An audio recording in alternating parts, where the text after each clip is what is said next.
सर्वोच्च न्यायालयाच्या निर्णयावर ओबीसींकडून नाराजी व्यक्त करण्यात येते। आरक्षण मर्यादा अंमलबजावणीमुळे ओबीसींवर अन्याय होतोय। आरक्षण मर्यादा हटवा, ओबीसींना न्याय द्या असा युक्तिवाद ओबीसींकडून सर्वोच्च न्यायालयात करण्यात येतोय।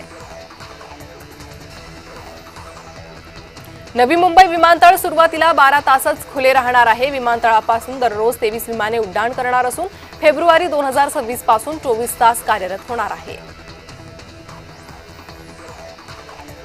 बाबा सिद्दीकी हत्या प्रकरणातील मुख्य आरोपी अनमोल बिश्नोईला अमेरिकेतून भारतात आणलं जाणार आहे। त्याला आज दिल्ली विमानतळावर आणणार असून त्याच्यावर 32 पेक्षा अधिक गुन्हे दाखल आहेत।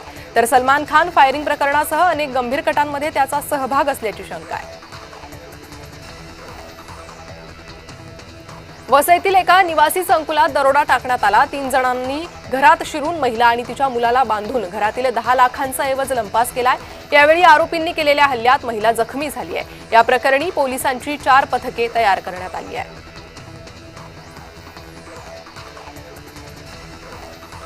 अल-फला विद्यापीठाच्या संचालकाला ईडीकडून अटक करण्यात आली आहे। जावेद अहमद सिद्दीकीला ईडीकडून अटक करण्यात आली आहे। आर्थिक गैरव्यवहार प्रकरणी ईडीनं कारवाई केली आहे।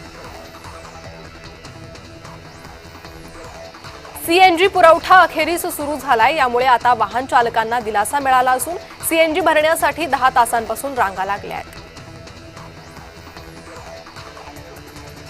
राज्यात गारठा वाढलाय।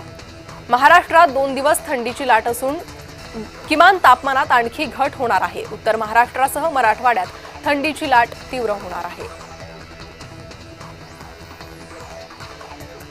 नागपुरात पॉक्सोतल्या साक्षीदाराकडून 50,000ची मागणी करणाऱ्या पोलीस उपनिरीक्षकेला जिल्हा न्यायालयातून पोलिसांनी ताब्यात घेतलंय। अल्पवयीन मुलीच्या विनयभंग प्रकरणात आरोपीला फायदा होईल यासाठी साक्षीदारालाच गुन्ह्यात अडकवण्याची धमकी देत महिला पोलीस उपनिरीक्षकाने 50,000ची खंडणी मागितली होती।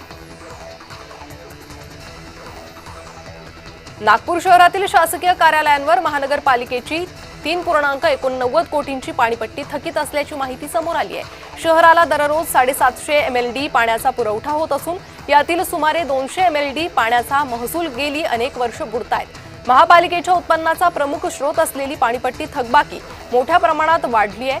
तर भरीसभर आता शासकीय कार्यालयांकडेही मोठ्या प्रमाणात थकबाकी आहे।